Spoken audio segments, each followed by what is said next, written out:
जय हिंद, जय भारत। दोस्तों, नेताजी सुभाष चंद्र बोस के जीवन की प्रमुख घटनाओं पर बनी वीडियो श्रृंखला के तीसरे भाग में आपने देखा कि वर्ष 1938 के लिए सुभाष सर्वसम्मति से कांग्रेस के अध्यक्ष चुन लिए गए। आज बात करेंगे उससे आगे की।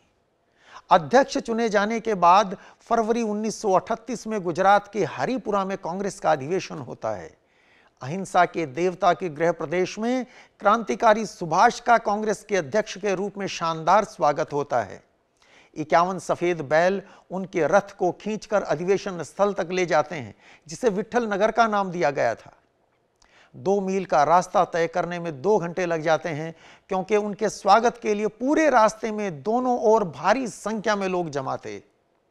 वहां पहुंचते ही सुभाष भारतीय तिरंगा फहराते हैं और घोषणा करते हैं, दुनिया की कोई शक्ति भारत को अब और गुलाम नहीं रख सकती, भारत आजाद होगा।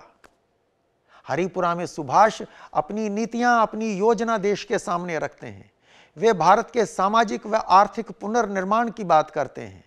एक राष्ट्रीय भाषा हिंदुस्तानी की वकालत करते हैं, जो हिंदी और उर्दू का मिला जुला रूप थी और उन दिनों भारत के बहुत बड़े भूभाग पर बोली समझी जाती थी।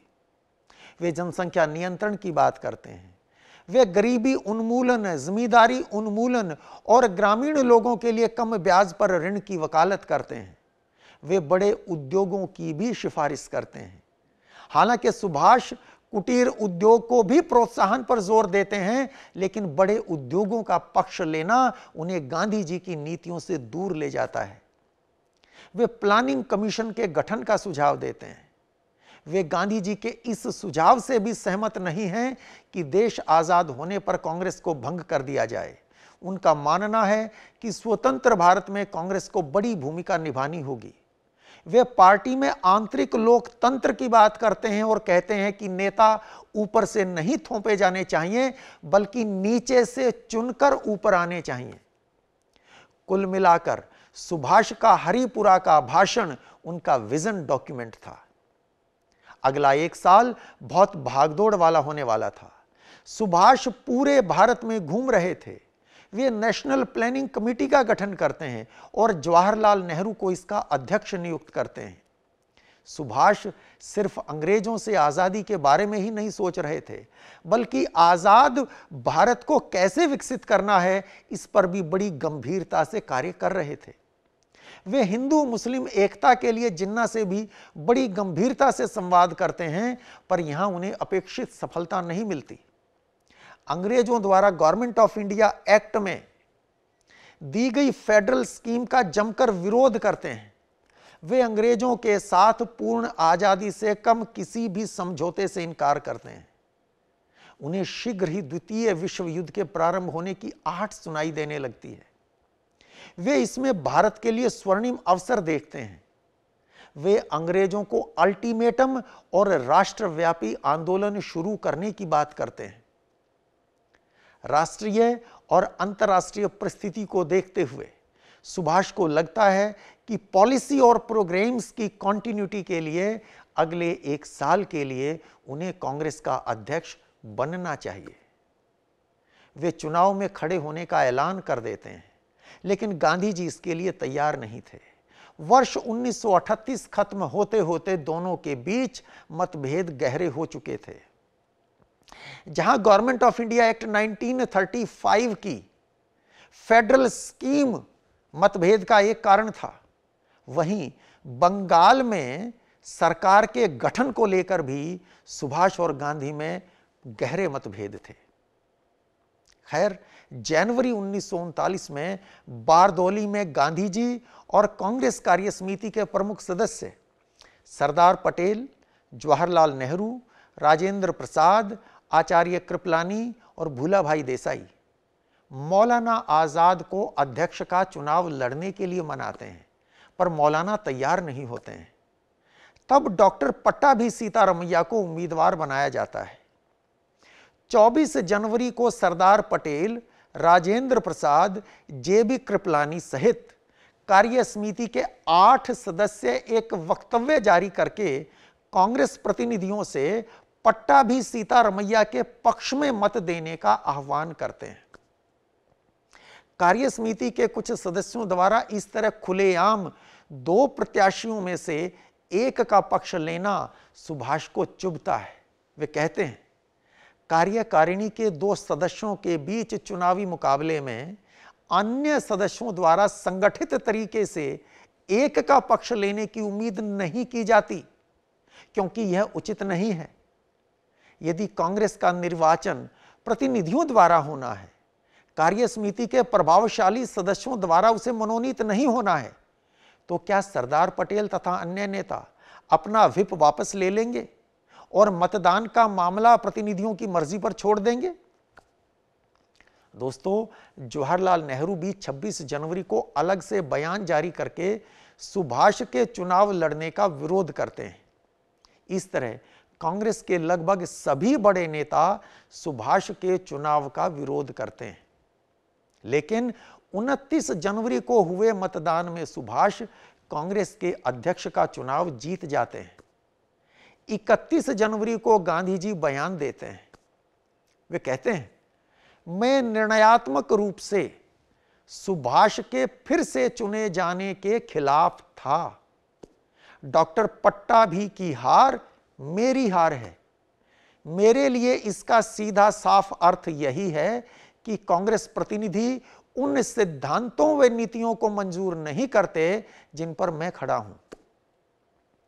4 फरवरी 1939 को सुभाष बयान देते हैं। वे कहते हैं, यह जानकर मुझे पीड़ा होती है कि महात्मा गांधी ने चुनाव परिणाम को अपनी व्यक्तिगत हार के रूप में लिया। मतदाताओं का आह्वान महात्मा गांधी के पक्ष या विपक्ष में मत देने के लिए नहीं किया गया था।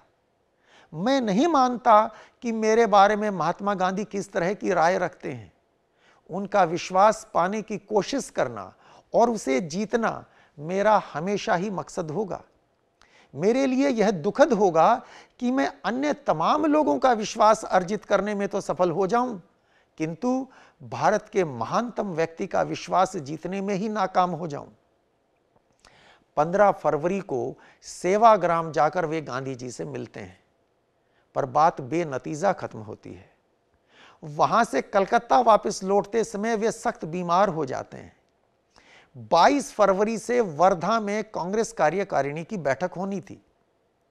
उन्होंने गांधी जी और सरदार पटेल को तार भेजकर कार्यकारिणी की बैठक को मार्च के प्रारंभ में त्रिपुरी में होने वाले कांग्रेस अधिवेशन तक के लिए स्थगित करने का निवेदन किया, परंतु उनके निवेदन के उत्तर में विरोध स्वरूप सरदार पटेल, राजेंद्र प्रसाद, मौलाना आजाद सहित कार्यकारिणी के कुल 15 सदस्यों में से 12 सदस्य त्यागपत्र दे देते हैं।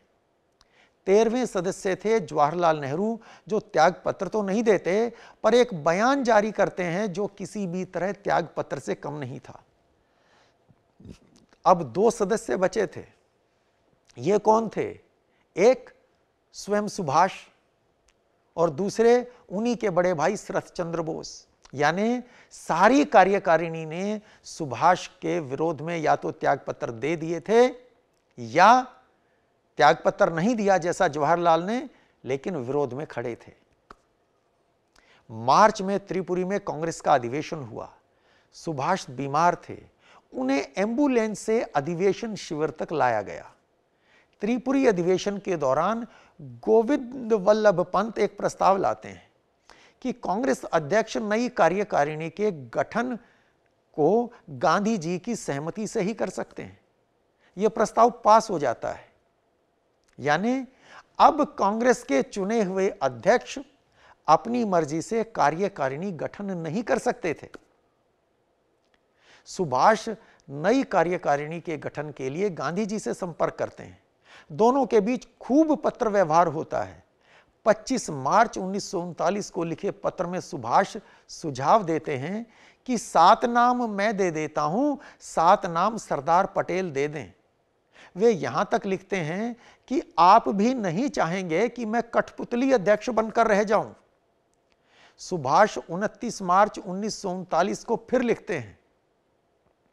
वे कहते हैं, यदि आप वास्तव में पक्षपात रहित रुख अपनाते हुए दोनों दलों को विश्वास में लेते हैं, तब आप कांग्रेस को बचा सकते हैं और राष्ट्रीय एकता बनाए रख सकते हैं।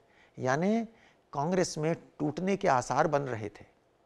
लेकिन गांधी जी कोई नाम नहीं सुझाते हैं। 30 मार्च के पत्र में वे सुभाष से उन्हीं की पसंद की कार्यकारिणी के गठन को कहते हैं और लिखते हैं, जहां तक गांधीवादियों का प्रश्न है, वे आपके मार्ग में बाधा नहीं डालेंगे। लेकिन यह सत्य नहीं था। त्रिपुरी में पंत द्वारा लाया गया प्रस्ताव गांधीवादियों का ही था और उसके पास होने के बाद कार्यकारिणी तो गांधी जी की पसंद के बिना गठित हो ही नहीं सकती थी। 31 मार्च को लिखे पत्र में सुभाष फिर गांधी जी से प्रार्थना करते हैं कि आप दोनों धड़ों में समन्वय व एकता करवा सकते हैं। सुभाष यहां तक लिखते हैं, मैं इसके लिए कोई भी बलिदान देने को तैयार हूं। यदि आपको लगता है कि कांग्रेस किसी अन्य अध्यक्ष के पदासीन होने पर अच्छी तरह संघर्ष कर पाएगी, तो मैं प्रसन्नतापूर्वक पद त्याग दूंगा। यदि स्वयं को मिटाकर राष्ट्रीय लाभ प्राप्त होता है, तो मैं आपको विश्वास दिलाता हूं कि मैं पूर्ण रूप से स्वयं को हटा लूंगा।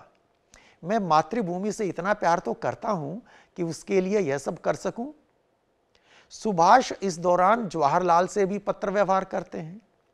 28 मार्च 1939 को वे नेहरू को एक लंबा पत्र लिखते हैं जिसका शीर्षक था राइडिंग टू हॉर्सेस, यानी एक साथ 2 घोड़ों की सवारी। 27 पन्नों के इस पत्र में सुभाष जवाहरलाल से कहते हैं, आप एक बार से अधिक मुझे बता चुके हैं कि अल्टीमेटम देने का विचार आपको पसंद नहीं है। पिछले 20 वर्ष से महात्मा गांधी ब्रिटिश सरकार को अल्टीमेटम देते आ रहे हैं। क्या आपको अल्टीमेटम देने का सुझाव इसलिए पसंद नहीं क्योंकि यह मैं सुझा रहा हूं? सुभाष शिकायत करते हैं, चुनाव परिणाम को प्रसन्नतापूर्वक स्वीकार नहीं किया गया। मेरे विरुद्ध शिकायतों को पाला जाता रहा और बदले की भावना पनपती रही। कार्यकारिणी के अन्य सदस्यों की ओर से आपने मेरे विरुद्ध डंडा उठा लिया। जवाहरलाल नेहरू 3 अप्रैल 1939 को सुभाष के पत्र का उत्तर देते हैं। वे कहते हैं, मैं तुम्हारे चुनाव लड़ने के विरुद्ध था क्योंकि इन परिस्थितियों में गांधी जी से संबंध विच्छेद होता जो मैं नहीं चाहता था।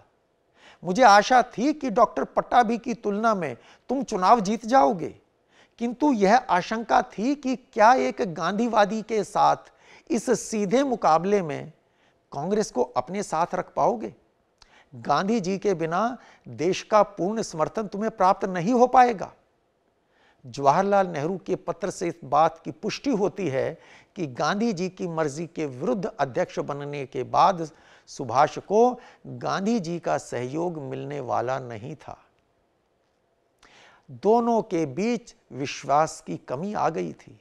तब विवश होकर 29 अप्रैल 1939 को कलकत्ता में आयोजित AICC की विशेष बैठक में सुभाष कांग्रेस के अध्यक्ष पद से त्यागपत्र दे देते हैं। दोस्तों, 15 जुलाई 1938 को एक बयान में सुभाष ने कहा था, मेरी अंतिम सांस के अतिरिक्त कोई भी मुझे कभी कांग्रेस से बाहर नहीं निकाल सकता। लेकिन गांधी जी का विश्वास न जीत पाने के कारण उन्हें त्याग पत्र देना पड़ा। इसके बाद जुलाई 1939 में अगले 3 साल के लिए उन्हें कांग्रेस में किसी भी पद के लिए अयोग्य घोषित कर दिया गया। इतना सब होने पर भी गांधी जी के लिए उनका सम्मान कम नहीं हुआ था। दोनों में दूरियां किसी स्वार्थ के वशीभूत होकर नहीं, बल्कि सैद्धांतिक थी जो कभी नहीं मिट सकी। आगे चलकर 6 जुलाई 1944 को सुभाष ने ही पहली बार महात्मा गांधी को राष्ट्रपिता कहकर संबोधित किया था। आज इस कहानी को यहीं विराम देते हैं। अगली बार बात करेंगे नेताजी द्वारा अंग्रेजों की आंखों में धूल झोंक कर जर्मनी चले जाने की। आशा है इस वीडियो में दी जानकारी आपको अच्छी लगी होगी। निवेदन यह है कि इसे अधिक से अधिक शेयर कीजिए और चैनल को सब्सक्राइब करना मत भूलिएगा। अपने सुझाव, अपने प्रश्न कमेंट बॉक्स में लिखकर जरूर भेजिए। धन्यवाद। जय हिंद, जय भारत।